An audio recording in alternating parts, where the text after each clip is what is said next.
All right, welcome back to those who join us regularly, and hello to anybody new turning in. We will begin the webinar in just a moment.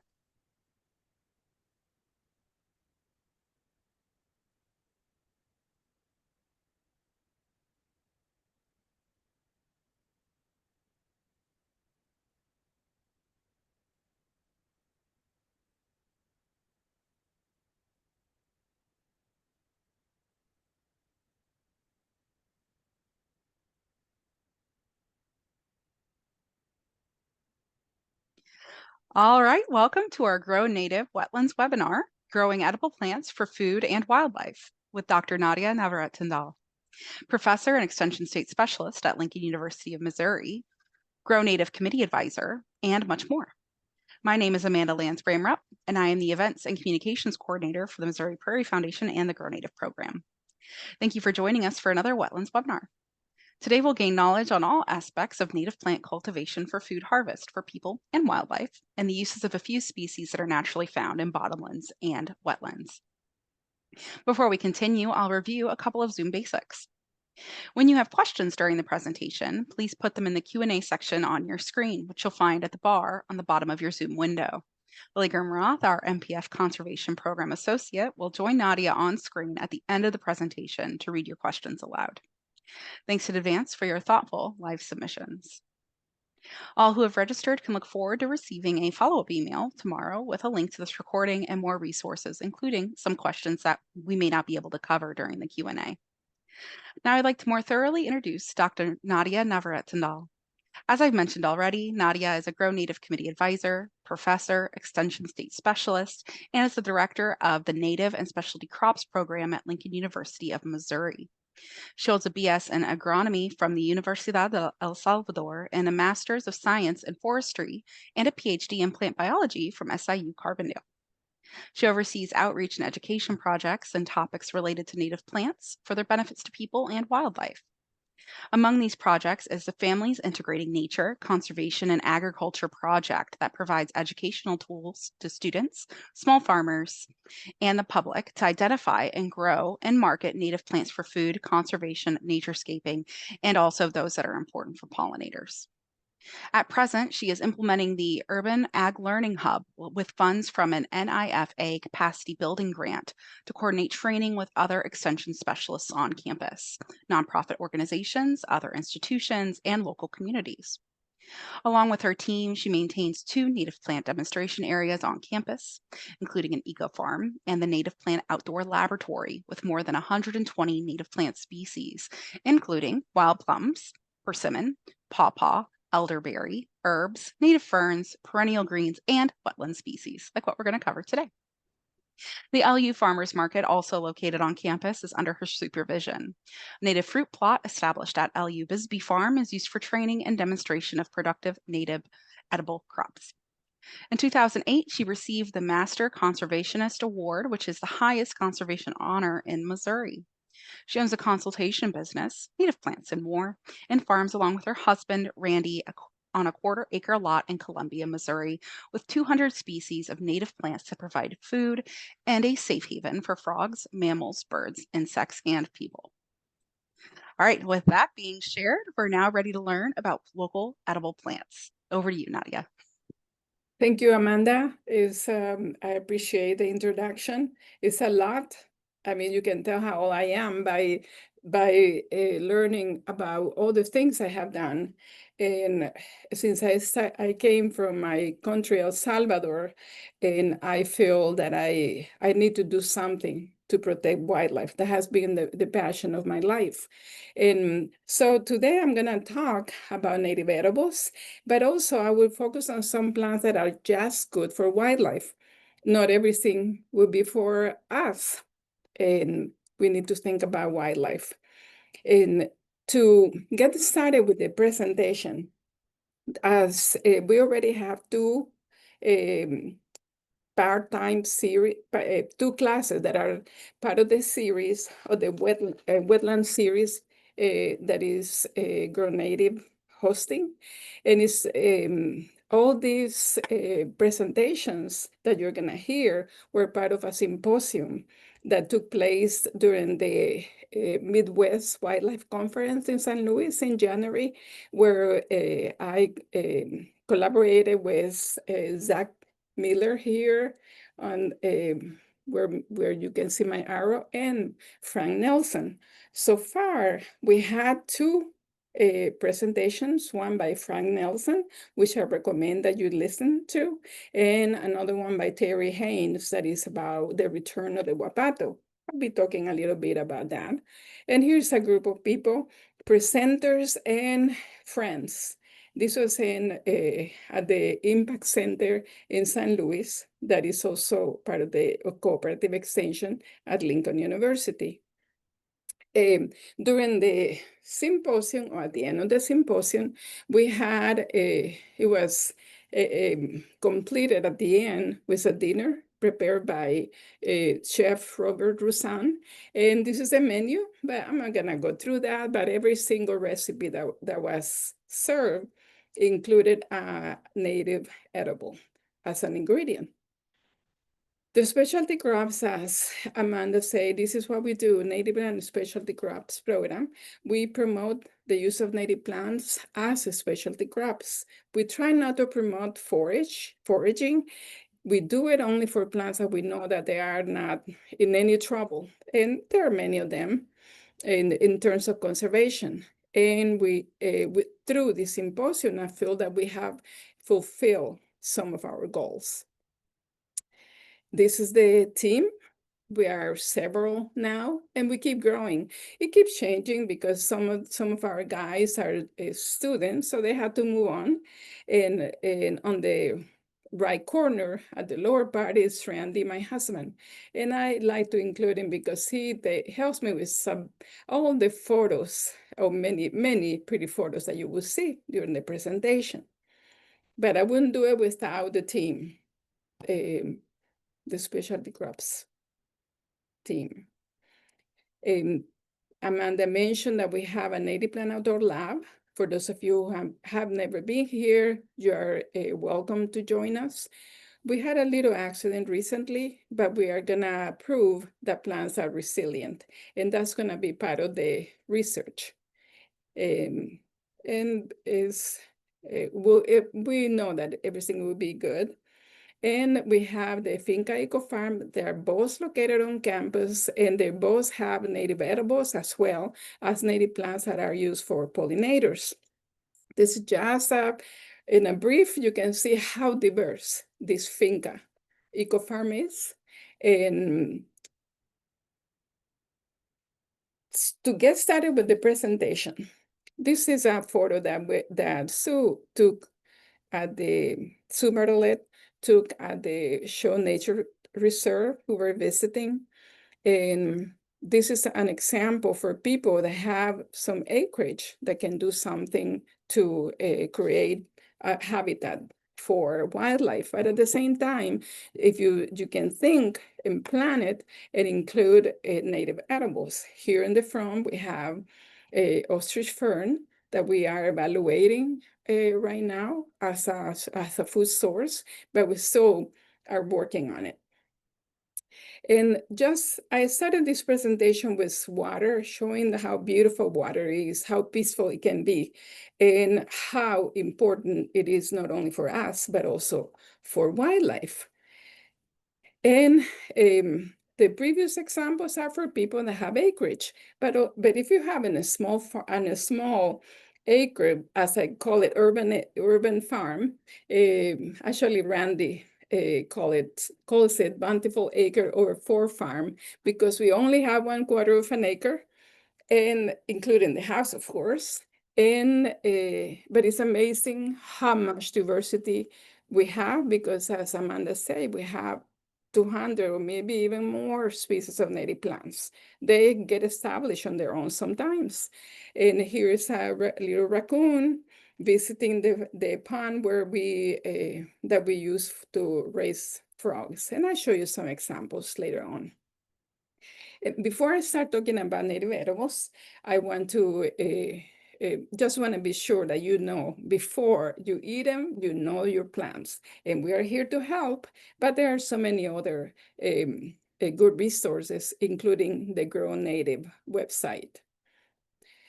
I want to start with a plant that I have eaten it already, but I think that is very important. Sometimes we don't talk too much or we forget about the grasses. But this just recently, there was a webinar offered by Elizabeth Hamilton about native co-season grasses. I was very pleased about it because native co-season grasses are really important for wildlife. And also, she was talking about using them as forage for cattle. In our case, it just in our little farm, in our little quarter of an acre farm, we have it in the backyard. This is a manna grass growing in water. And then you can see that they just grow on their own. They reseed themselves, and I start a tub with for frogs, the plants plant, the manna grass plants itself. It is important, and also it is considered edible, but we haven't really tried it. It is one of those homeworks we need to do. And following, I like to start, I will be focusing on two species that we have worked more with. One is arrowhead, wapato, or dark potato. If you saw our previous class regarding to this symposium, you should have heard Terry Haynes talking about the return of the wapato or wapato. And this is a really, it's an amazing story of recovery, and you should watch it. We have two more species of arrowheads, but the one that we use for food is Saggitaria latifolia. I have lots of pictures. You can see with our little frogs in our backyard, or tadpoles. In leaves for wapato start growing in late spring or early summer when the weather is a little warm. They don't like to grow in cold weather, and it blooms in late summer. It is an important source of food for pollinators, and it could be a perfect plant to grow in a small rain garden or a small pond. This one is at the Finca Eco Farm. This is about maybe 2016 photo. And right now it's completely different. So if you have come, the plums are just pretty completely developed and very productive now. And the water doesn't stay like say before, because we have allowed some plants to grow around the pond. But the arrowhead that we planted years ago is still there. There are other ways to grow wapato. If you don't have a large space or acreage, you can do it as what I call raised waterbed. And this is an example at Missouri Wildflowers Nursery. Sue and Michael Hoyle from the Missouri Wildflowers Nursery showing us how they propagate the arrowhead. But if you want to grow them for food, you can do something like that in your yard. We grow them just by collecting the tubers, and then we plant one tuber per pot. And they grow fast once they're ready. And you can see here how this one would like to go somewhere else. So we're gonna move it. This picture was taken a couple of days ago. So we're planning to move them, and we also sell them at the farmers market. People are looking for them. This is another example how we grow them in containers, because going to wetland to harvest, it is not possible for us. We never know how the contaminants will be in a particular area, and it's much easier. And if you don't have an acre, I mean, if you have an acre, acreage, you can do it. But if you don't have a space, this is a great way to do it. And the frogs will find the water. There we have every single tub loaded with tadpoles. And what we do is that we plant with plants. The plants are transplanted into larger pots. You saw the ones I showed you were in uh, quarter pots. So this, we put them in larger pots filled with topsoil, and then we place them in the containers. These are the cattle containers, so you can imagine the size is large enough. It keeps the water cool, even if they are in full sun. And so there are ways to do it, and we have learned from experience. So if you use topsoil, it is perfect. It doesn't, the soil that you don't lose much of the soil, but just to avoid it, you can put little pebbles on top of your soil. And to avoid mosquitoes, because that's one first question that people ask, we just use Bacillus thuringiensis israelensis, or BTI. And I was just reading, I got a message today, if you belong to the Homegrown Natural Park grouping, you would have here, you probably hear that what Doc Talamy is recommending, using this BTI, but what they recommend is to put straw in tubs or in containers, add water, and put the dunks. You see, it sounds like, or it seems like mosquitoes like that. We add BTI in every single container, but of course we cannot stop mosquitoes. And this is how they look at the end of the season. The plants died off. The tubers actually form at the bottom of the container. So we can harvest them before we get a freeze. And because we have a teaching greenhouse, we just keep them indoors so they keep warm a little longer. But this is how they're gonna look in the fall. And if you want to save them, like in our case, because we're talking about small spaces, you have to do this. You can, to avoid losing them, you can keep them in water in the refrigerator. And these is how they look after they're clean, the little duck potatoes that ducks love and other waterfowl. But also we can use them for recipes calling for potato, or even water chestnut. We have done it before. We have used them in the stir fries.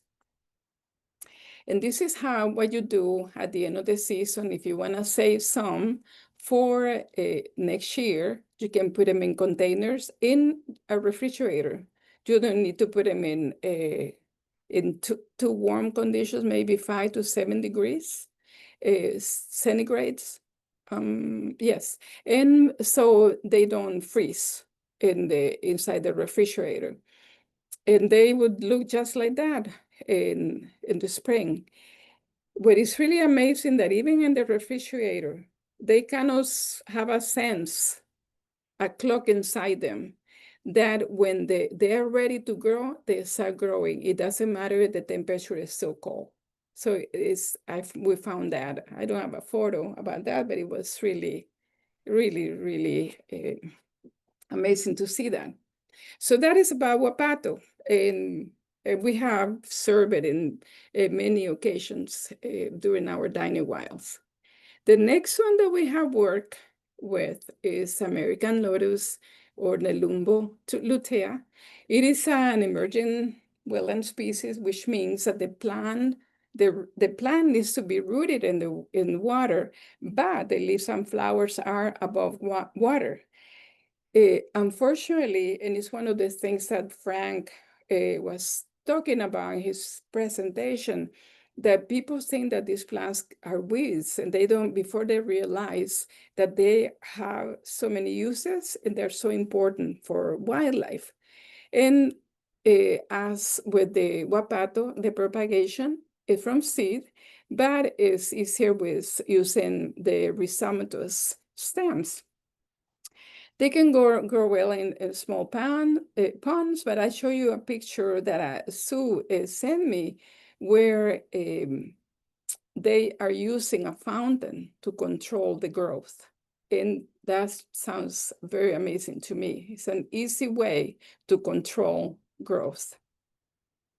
And also, Jean Wiley, in her Water Plans for Missouri Ponds book, recommend to do flooding if you can do it. And I'll show you a few pictures of in different locations. Here we have a lotus growing. Some of the leaves are floating because they didn't grow too tall. But in here we have what is called water shield, which is also a native species that is edible. It is slimy, and I have touched it, and I don't know. Before I knew that it was edible, I was doubting if it's edible. But this one I haven't tried it. So there, again, there are so many things that we're still learning. This is a photo taken at Prairie Fork also during blooming time. And so lotus blooms in the summer, and it's just beautiful to see a pond with these plants. They have significance, spiritual significance for Native Americans, the same way that the sacred lotus has in Asian countries. This is another example of growing lotus. And here is paired with wild canna, and then they're already blooming. And here you can see on the left side a pickerel weed. And that's what I was talking about, that you put a water fountain in the middle of the pond so they control the growth of lotus. I thought that as a neat idea. And this is at Prairie Garden Trust pond. This actually, you can tell how much these plants spread. They have an opportunity. And they were doing some control after, this is a few years ago, and we're doing some control because it was just too much. They were enclosing the whole water area. And so we try to grow them by using seed, and the seed from the pods when mature is very, very hard.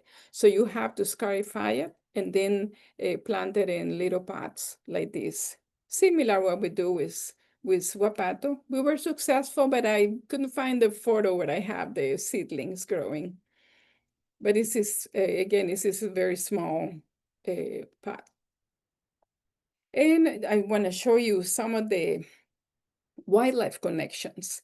We have a caterpillar that has been munching on the leaves, so that's good. And then we have a spider that if I'm correct, this one is a spider that can eat fish. But if I'm not correct, I would like to be corrected. So let me know if anybody that is watching is familiar with this beautiful spider. And when you just think about it, that these plants living, all these insects and other creatures living and depending on this kind of vegetation, and then somebody comes and sprays herbicides, it's hard to think about that. And it happens so often. Another wildlife connection is that I'm assuming that squirrels were eating these pods, but I couldn't see the animal eating them. But I read that also that groundhogs and even other small animals would eat the seed of lotus.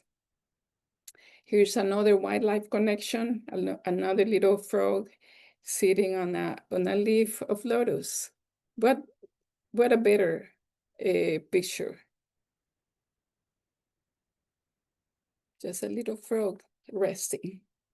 So the edible parts of the American lotus are the immature seeds. They can be eaten raw or cooked. You can roast them or you can boil them. And also, the starchy tubers are edible, similar to the ones that you find in Asian stores. And I found that they are, people bake them and boil them, but we pickle them. So, and the leaves also are eaten as vegetable. And I'll show you some examples. This is a picture of the roots of the rhizomatous root that we use. Actually, we found it in an Asian store just for as an example of what you can do with your native lotus roots, and we pickle them. They were pretty tasty. Just another picture about the lotus, but it's just to show you that how you can use them for cooking. I harvested some of the leaves a couple years ago, and because I've been from El Salvador, I like to combine recipes from my own country with what we have here, and I came out with a tamale pie on a lotus leaf. And this is like making a huge tamal, so you don't have to bother to make little tamal, a single tamal at a time. And it came out pretty good. It doesn't look the greatest, but it is tasty. So moving on to other species, these ones we haven't really tried them, but they are in our to-do list. We have water lily, and the flowers are really important for pollinators. And deer like to eat the leaves sometimes, and other animals like groundhogs and other, I know the muskrats would eat the leaves. So it's an important plant, and I'm sure that you can. We didn't have photos with. I didn't have photos with insects or others growing sitting on the leaves. But if anybody has one, please share. And this was a photo. I took this photo at a convention center. We were going at a conference, and I saw that they were using water lily as in landscaping. They don't look perfect right now, but it was just the beginning of the season. And so I thought that was really interesting that they were using that as part of the landscaping in the building. In this plant, you can eat the tubers and seeds, and also can be propagated from rhizomes and seed. This one is probably more is planted more for people that have water features, because it's one of the most beautiful wetland plants. It is so important for wildlife too, and the leaves and seeds are edible. This one was growing in, I think it was a prairie fork, but this one, I'm completely sure it was growing. I took this photo at Stevens Lake in Columbia, Missouri, and they use it as part of the landscaping around a pond. And it's just gorgeous, as you can see, and it's loaded with bumblebees. And it can be planted in early spring and also propagated from seed or plant division. We started growing it this year, so hopefully we have it for demonstration later and next year. Other plants I want to mention is not just because they are good for people, but for how important they are, and because people They grow. They grow. They're very opportunistic. Opportunistic. If they have if they have a chance, they will grow. And no matter how much herbicide you apply, and then they keep growing. And they're so important for wildlife. And I rather see pond with cattails than a pond that has been completely denuded from vegetation. But of course, there are ways to control that, and it's why we have people in the Department of Conservation that can recommend how deep your pond will be so it doesn't get invaded by a cattail. We have two different species, the narrow leaf cattail, and here is just I'm always late to collect the pollen. What you use from these plants is first the shoot, the very first shoot in spring is edible. You can eat it as asparagus, and you can eat the flower, the male and female flower before it matures. And you can collect the pollen and add it to your favorite baking goods. I did it one time with pancakes, and they were tasty and also very colorful because it's very yellow pollen and very nutritious. But it's a very short window to harvest the pollen. They're so important also in conservation to contain the soil. This is just another shot of narrow leaf cattail, and here is in the company of rose mallow. This side is going to be beautiful pretty soon. And believe it or not, this is in Colombia again. The city of Colombia, along with other with different groups like the Boom Hospital, they use these plants for water mitigation. So that's is great. It is a great example to follow. And you can see here where these are located. They have both species, also broadleaf cattail, where you can see that they have created a extensive rain garden or wetland. Of course, to collect the food, these plants for food, I wouldn't do it here.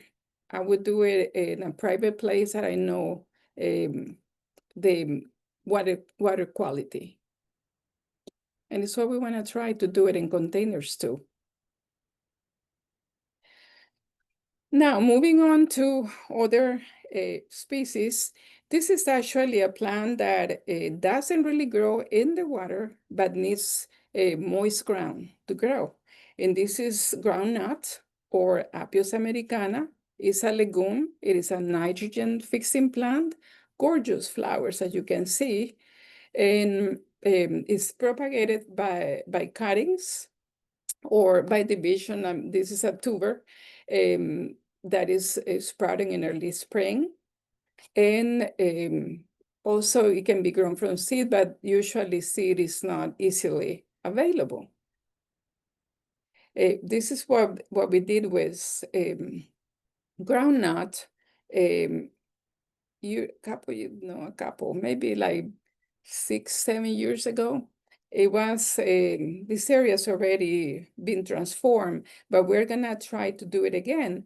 You can grow them in these containers, and they do really well. You just have to be sure that you water them constantly and don't allow them to get too dry. But this is a nice, they create a nice protection from wind and too much sun. Here we are collecting the groundnuts. This guy, Paul Weber, he works with us, and now along with his partner, Emily Wright, they are owners of Three Creeks. It's a small farm, sustainable farm. And he was helping us to collect the tubers and that we have grown also in raised beds, as you can see. So if you have a small area, you can do it. but these ones like to spread. They really escape if you let them go. So you have to protect your raised bed with an impermeable um, for roots fabric, so they don't escape. Here's our bounty, and they get pretty good size. If you can see, it's about the size of an egg. And we use them at our commercial kitchen. We have different chefs that come to cook for us. And this is also a few years ago. Here's Sam Pfeiffer preparing what we call match groundnuts. And it was very delightful. Now, moving on, these plants also depend on spice bush depends on moist ground or very, very moisture ground, and also grows in the shade. This is a more, I'm sure that most of you are more familiar with this plant, but I always like to show it because some people might not know that you can use it for food, and also the host plant for the spice bush swallowtail butterfly. And you can use the leaves, but also I put these pictures because I want people to be completely sure that they are not cutting a little tent with one of these little caterpillars is being protected. They made their own little tents like other caterpillars. Their habitat is forest understory. They grow in bottomlands. We have seen it grow extensively at Merrimack State Park in the bottomlands. And it's just a beautiful sight to see the berries red. I mean, it's all over the place. Almost made me think, if you have seen a coffee plantation, like a coffee plantation, because it's so red and there's still some green. So it's very beautiful, and it also is an amazing food for wildlife, for birds. Birds just love these fruits, and sometimes they don't even wait for them to mature. And we have a few in the outdoor lab, and we can see that happens. It's important to know that they are dioecious, so the male and female flowers are in separate trees. We're doing some grafting on some of these plants, and also some growing them from cuttings, because we want to be sure that we give people the option to have fruits. But you need to plant more than one plant. We have used it, spice bush. Oh, I'm sorry, the berries are edible for humans, as some of you might know. So what I do is I let them dry, and then I grind them. And before in our recipes, we had either cinnamon or cloves or allspice. So we have replaced all those introduced spices with spice bush. And I can guarantee you that you won't tell a difference. I mean, different it is, but it's still tasty. Now, others that also depend on moist ground are sunchoke. We have two different species that I'm here sharing with you today. This one is sunchoke or Jerusalem artichoke. Everybody might have heard the name Jerusalem artichoke. We like to call it sunchoke because it's in the sunflower family, and it's not an artichoke. It's not from Israel either. So and it's just a beautiful sight. Many people complain, oh, it is too spread too much, but that is one good characteristic for all these native edibles. If you harvest them, you don't, that's your control. And here is the tubers. We eat them the same way. We usually pickle them, but you can use them in any savory dishes. Another species that we were introduced by the indigenous landscape, these guys are in Oklahoma. We were exchanging seed, and they send us these tubers. of what is called Helianthus estromosus or pale sunflower, and also produces a tuberous fruit that we are planning to test this year. Another one I didn't know, and I thought that it was really important to share because I'm very familiar with this plant, bugleweed. It grows, and you can see it's growing with cattail, and in many, I mean, it's easy to find it in moist areas. But I didn't know that it has a tuberous fruit that is edible.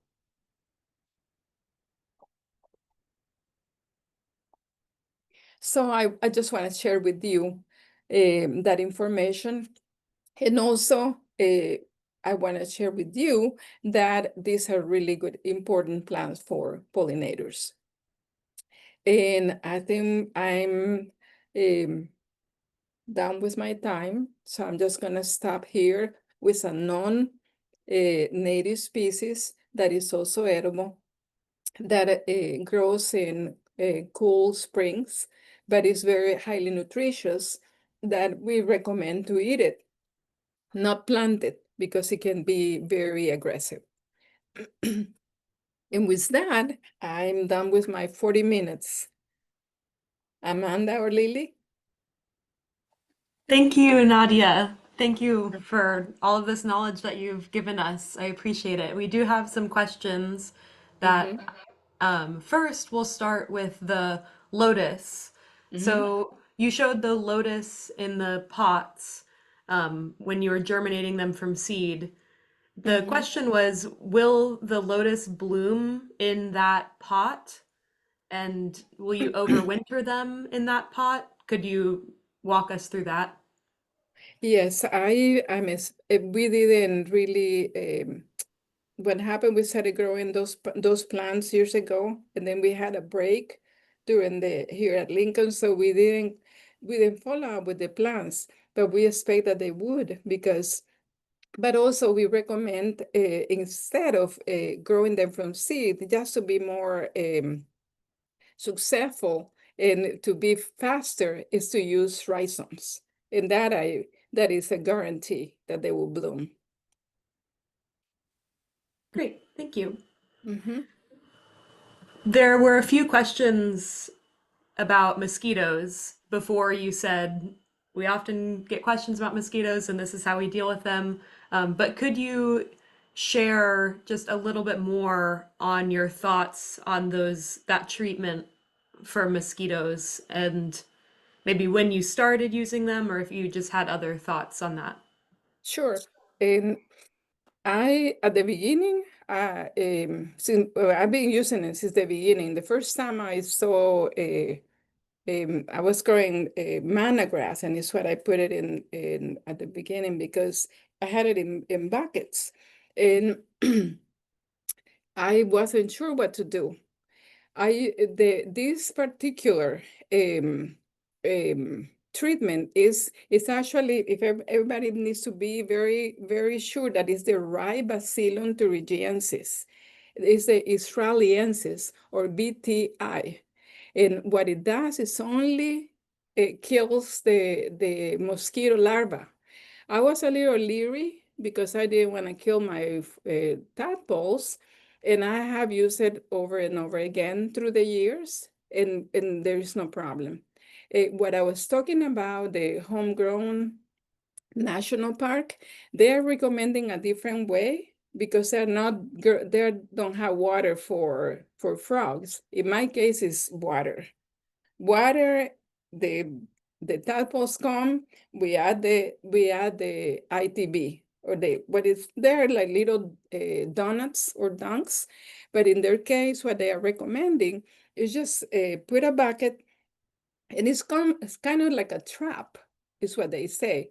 The mosquitoes like to come into moist and rotting vegetation. So you put a straw, let the water sit for a while in the straw, and then when they start coming, if you start seeing the larva showing, then it's the time to do it, to add the dunks. And they give you recommendations how much to use. You can find also granules, and they're not as I don't know what the difference is, but I have more success with the dunks. Yeah, I hope that answers Great. the concerns. Yeah, I think so. Thank you. Yeah, one quick follow-up is, are you able to eat the tubers after using the mosquito dunks, or do you worry? I mean, Yeah. you said that this is targeting the larvae, but do you worry about that? If the tadpoles don't die, I expect that we won't either. And we have tried it before. And Bacillus thuringiensis is the specific Bacillus thuringiensis that we use is safe for humans. But of course, if people are concerned about it, I won't recommend to do it. It's up to you. Great, thank you. Mm-hmm. There was a question of, and we can follow up with this in the email tomorrow, but if there were books that you recommend on this broad topic, and we can follow up, but do you have any books that come to mind that you've learned from about this? Yes, I mean, in 40 minutes, it's hard to talk about everything that you want to say. But I was very, very inspired by working together with Frank Nelson and Zach Miller. They're two young men that there is a lot to learn from them. And I really recommend that people listen to their presentations. In every single presentation regarding to this wetland series. But I also, one of the things that I didn't say is that during his presentation and by talking to him, what he's recommending, I mean, he makes us aware about what is happening with wetlands. We are losing them, like same thing as prairies. But he's calling a call to action. And for me, anybody that has a little spot, even a balcony, if you have access to a place, a sunny place, you can have a tub with water. Even if you just want to use it to feed the birds, or who knows, maybe a frog will find your water. So little by little, you can be part of the solution. And I mentioned also Homegrown National Park because we can all be part of this national park. And unfortunately, I don't have, in my case, I wish I had the acres and I will transform everything into natives, but I do what I can. And by talking to others, I'm hoping that others pass the word. So we can all, it will be a chain of support. And one of the things that I think that we could do, same way that we have a Missouri Prairie Foundation that is so successful, why not having a Missouri Wetland Foundation? I was looking, is there a foundation? It's about wetlands. We don't have any. Maybe this could be the result of Frank and Zach's um, partnership. And they're doing it on their own way too. So again, it's so much to talk. Of And course. that's- No, thank you for your inspiration for what you're sharing, and also you pull so much inspiration from others. And we will definitely bring attention in the follow-up email to Frank's talk a few weeks ago and Terry's talk on the wapato from last time, so people watching will get direct links to those. We had a question for the finca when you have native plant sales or even just the farmers market there. Can you tell us a little bit more about that in case anyone here that's on the call is in the Jefferson City area? And do you announce when you'll have plants for sale, and can you just tell us about that? Yeah, we have a Facebook page that is Lincoln University Farmers Market, and our manager Sage always post the list of vendors that will be attending the market. We don't go every single Saturday, but if somebody needs a plan or have a request for us, well, we always ask them to go to other nurseries, but we don't want to compete with them. But we can also, we accept requests. If we are not going to be at the market, but we plan to be not this Saturday, but the following market. And we'll be selling native plants, but it's not every Saturday. And also, I'd like to invite people that haven't been on campus. We have so much to show, the Native Plant Outdoor Lab and the finca. And if you want to come to visit, we offer tours too. And we focus on other specialty crops, mostly native plants, but we also work with vegetables. And I didn't have the opportunity to show all in the diagram, everything we cover in the finca. And one is that we have an international community garden. And we are growing plants for pollinators so we can have more vegetable production, but also that is a way for students to participate and grow their own vegetables. And hopefully they will be selling some of their excess produce later in the year. Great, thank you. Mm-hmm. We had one question about if you had a favorite native edible plant from El Salvador, and if you had a favorite native edible plant from the Midwest. From El Salvador, let's see, a native one. There are actually some is plants that we use for spices. There is one that jicama, without even going any further. Jicama is my favorite tuber. And we are actually growing it here on campus. And so we have grown them before, so we do have them. And what was the second question? And just a plant from around here, from the Midwest. Yeah, I mean, it's just hard to have favorites. Native plant for me everything is my favorite. But something I didn't cover here, and I have done it before, is that we also grow perennial grains. And one of the plants that we use, I can give you a sample for each. Like a perennial green that is my favorite would be sochan, or also called golden glow or cat flower. Cat leaf. What is it? I forgot the common name, but it's a golden glow or sochan, and I love that plant. We have nettles that are really tasty, and I love grains, and I hardly eat any non-native grains. And there are so many other things. I can put together a whole presentation about my favorite plants, and we'll never finish. Thank you. Mhm. We have one more question. We'll end with someone that asked if they want to get involved, how would they learn more? So you've introduced how to use these plants in a small scale landscape, like in containers. But do you have any other guidance for someone that if they would want to learn more beyond this?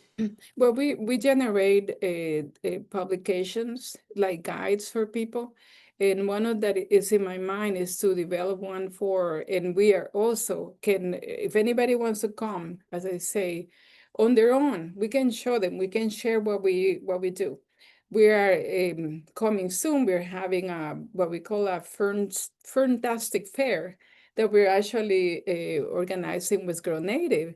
During that fair, we're talking about ferns, but people would have the opportunity to see other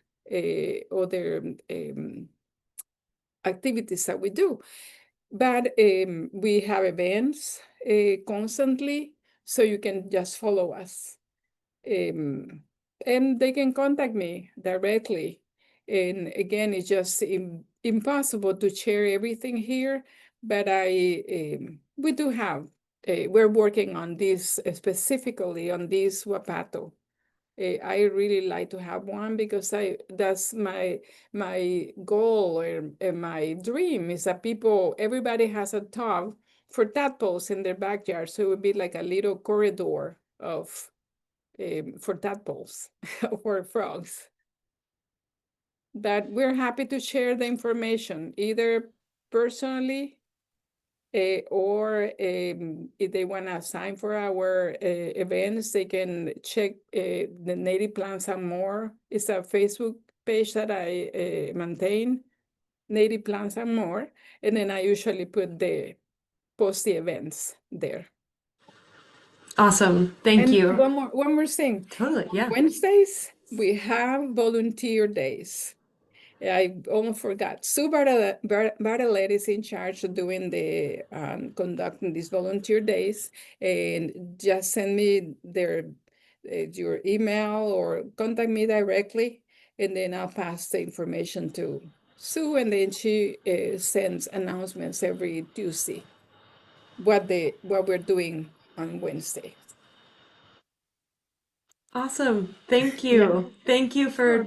developing this talk for us, and thank you for sharing.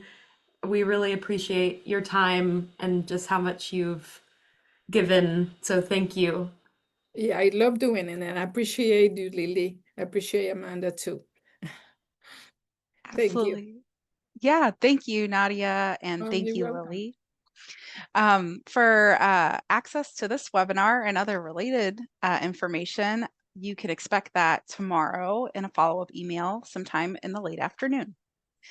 Before we conclude today's webinar, I have a couple of announcements about upcoming in-person and online events. Register now and join us at 4 p.m. on July 16th for our next webinar on the subject of Missouri's grape that saved the wine industry. It is a native grape, and we have so much to share with you. So make sure to get registered for that. As for our in-person events, we have Native Home Garden Tours to honor our 25th anniversary happening ongoing through summer and into fall. Some locations in the works include a large multi-stop tour in Alton, Illinois, and a multi-stop tour in Columbia, Missouri. We are also going to be having another venture out to Jefferson City, Missouri at some point in the near future with none other than Nadia, who you've enjoyed hearing from today. The style of the outings are going to vary from intimate guided tours of 6 to 25 people to 200 plus person open houses. And so there's a lot of variation. All are welcome. Attending is as easy as registering for and meeting up at the indicated addresses. Register for these as they go live at grownative.org. Also, keep an eye out for our socials where we'll also be promoting them. For the latest event updates, remember to sign up for our biweekly newsletter to get these events and more directly in your inbox. And one more shout out, if you haven't followed us on social channels yet, here's your reminder to do that too. Let's keep building this diverse native plant community together. Thank you again for joining us, Nadia, and for sharing all of this really important information. And yeah, thank you, Amanda. Yeah. Just one last thing. sure. Somebody asked about books, and I have a whole list of books and references, so I can send you the list to share with everyone. Yeah, thank you, Nadia. So just keep note of that, everybody who's tuning in live. We'll be including the list of books as well as some of the links that Nadia mentioned to our previous wetlands webinars that have already passed. And then we'll also be including the Facebook links for Native Plants and More and the Vinca plant sale events that are happening at the farmers market. So thank you, everybody. Have a great rest of your night. Bye. Thank you, Amanda and Lily.